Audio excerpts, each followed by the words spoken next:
अस्सलाम वालेकुम my YouTube family. मैं आप सबको अपने चैनल ई लर्निंग पे वेलकम करती हूँ।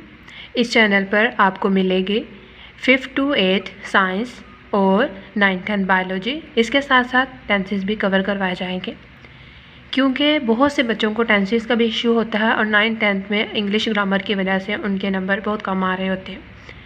ये वीडियो मेरी सबसे पहले उन टीचर्स के लिए है जो क्लास कंडक्ट करते हैं लेकिन उन्हें समझ नहीं आ रहा होता कि हम लोगों ने क्लास में किस तरह अपने टॉपिक को कवर करवाना है। ये मेरी वीडियो बिगनर्स के लिए यूज़फुल होगी, क्योंकि इसमें मैं आपको वो बेसिक स्टेप्स बताऊंगी जो आपके टीचिंग में हेल्प करेंगे। सबसे पहले हम अपने फर्स्ट स्टेप पे आते हैं, जो कि है लेसन कमांड। अगर हम लेसन कमांड को देखें तो इसमें क्या आएगा कि हमने सबसे पहले देखना है कि हमारे पास जो टॉपिक है आया उसमें किस चीज़ के बारे में बात की जा रही है। हमें जो है वो सबसे पहले अपने उस आइडिया को क्लियर करना है जो भी हम टॉपिक कवर करवाएंगे।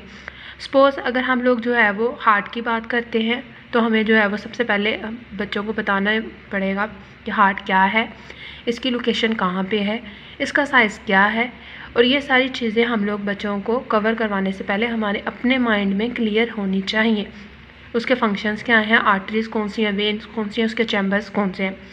सेकेंड नंबर पे हम आ जाते हैं ऑब्जेक्टिव्स ऑफ लेसन। अगर हम ऑब्जेक्टिव्स की बात करें तो ऑब्जेक्टिव्स में दूसरे नंबर पे क्या आएगा कि अगर हम हार्ट पढ़ाने जा रहे हैं तो हार्ट पढ़ाने के बाद बच्चे जो है वो आया इस काबिल हो जाएंगे कि अगर उन्हें पता चल जाएगा कि हार्ट जो है वो पंपिंग आर्गन है।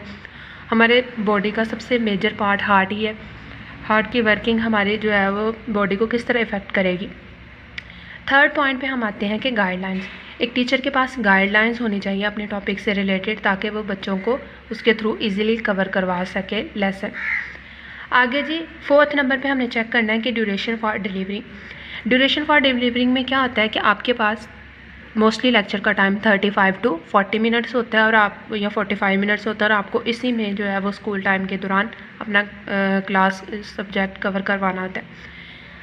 एज अ टीचर हम लोगों को जो है वो कॉपीज़ होमवर्क चेक करना होता है, क्लास वर्क राइट करवाना होता है, आगे पढ़ाना होता है, इतना टाइम नहीं होता। इसलिए एक टीचर को सबसे पहले अपने माइंड में अपना साइकिल बनाना चाहिए कि उसने किस किस ड्यूरेशन पे क्या क्या करना है, और ताकि अपना आपका पूरा लेक्चर ईजिली कंडक्ट हो जाए। फिफ्थ पॉइंट पे आते हैं हम लोग कि आप लोगों को जो है वो अपनी क्लास के स्टूडेंट्स के बारे में आइडिया होना चाहिए। आप क्लास को देख रही हैं, आपके पास 30 स्टूडेंट्स हैं, 40 स्टूडेंट्स हैं, 25 स्टूडेंट्स हैं, आपको हर बच्चे के बारे में नॉलेज होना चाहिए।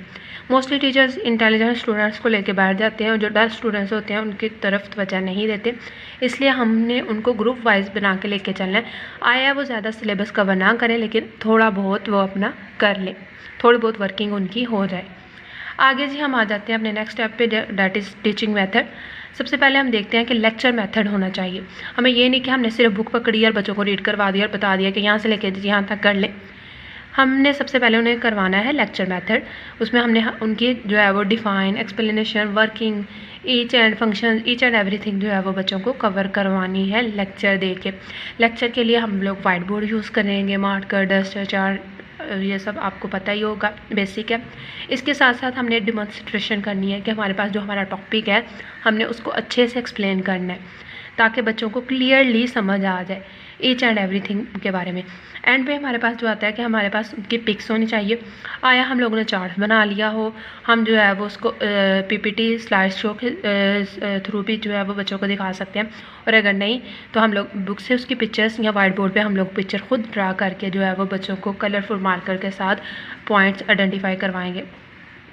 आगे हम लोग जी अपने नेक्स्ट टॉपिक की बात करते हैं, स्टेप की बात करते हैं, डैट इज़ प्लानर और सिलेबस। कि स्कूल्स में सिलेबस कवर करवाने के लिए आपके पास प्लानर दिया जाता है और बहुत से टीचर्स का ये इशू आ रहा होता है कि उनका सिलेबस कवर नहीं होता उतने ड्यूरेशन के दौरान। तो इसके लिए आपने सबसे पहले माइंड में अपने मंथ को रखना है कि मंथ के अंदर कितने डेज़ आ रहे हैं, कितने जो है वो उसके अंदर ऑफ आ रहे हैं सैटरडे की वजह से या दूसरी छुट्टियों की वजह से।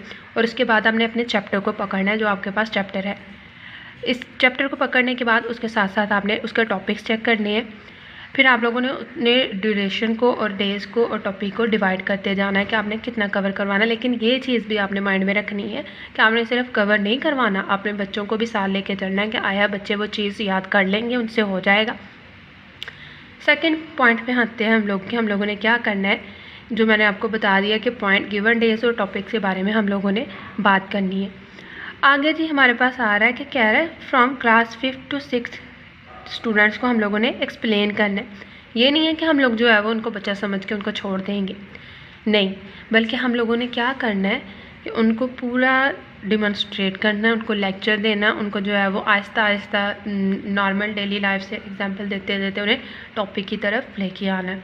अगर फॉर एग्जांपल हम 5th क्लास में अर्थ पढ़ा रहे हैं तो हम सबसे पहले बात करेंगे कि हम लोग कहाँ रहते हैं, जानवर कहाँ रहते हैं, हमारे घर कहाँ पे बने होते हैं। फिर हम आहिस्ता आहिस्ता जो है वो उनको एक्सप्लेन करते करते अर्थ की तरफ लेके आएंगे।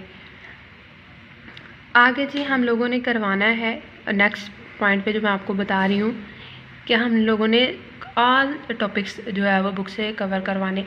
ये नहीं हम लोगों ने करना कि हमने सिर्फ जी एक्सरसाइज पकड़ लिया और एक्सरसाइज के क्वेश्चन करवा दिए या MCQs करवा दिए, नहीं, हमने बच्चों को टॉपिक वाइज लेके चलना है और एक एक चीज़ हम लोगों ने जो है वो एक्सप्लेन करनी है। क्यों एक्सप्लेन करनी है? क्योंकि बच्चों के माइंड फ्रेश होते हैं।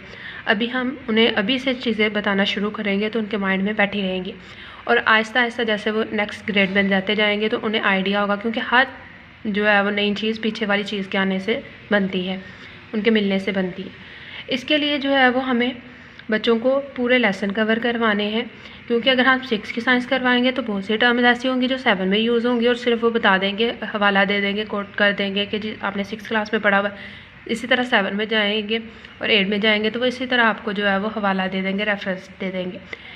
अगर हम बच्चों को पूरे टॉपिक वाइज कवर करवाएंगे तो उसके लिए उनके 9th 10th में आसानी होगी। एक तो बच्चों की लर्निंग एबिलिटी भी इंक्रीज़ होती है, उन्हें पता चल जाता है कि हमने टॉपिक्स किस तरह सेलेक्ट करना है, किस तरह लिखना है, और बजाय बच्चा जो है वो रट्टाबाज बने, वो कुछ ना कुछ चीज़ को समझ लेता है। एट अ टाइम बच्चों को सारी चीज़ें याद तो नहीं रहती, लेकिन उससे आइडिया होता है कि हाँ ये चीज़ मैंने कहीं ना कहीं पढ़ी हुई है। तो इसलिए एक तो उनकी एबिलिटी इंक्रीज़ करने के लिए, वोकैबुलरी इंक्रीज़ करने के लिए और उनकी राइटिंग, ठीक है, और paper pattern each and everything conduct करने के लिए हमें ये सारे स्टेप्स को फॉलो करना पड़ेगा। होप सो आपको मेरी वीडियो अच्छी लगी होगी। मेरी ये वीडियो उन टीचर्स के लिए हेल्पफुल होगी जो भी फ्रेश हैं और उनके पास एक्सपीरियंस नहीं है।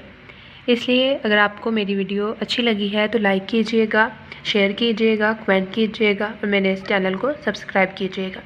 इसके साथ साथ बेल आइकन को प्रेस कर दीजिएगा ताकि मेरी हर आने वाली वीडियो की नोटिफिकेशन आपको मिल सके।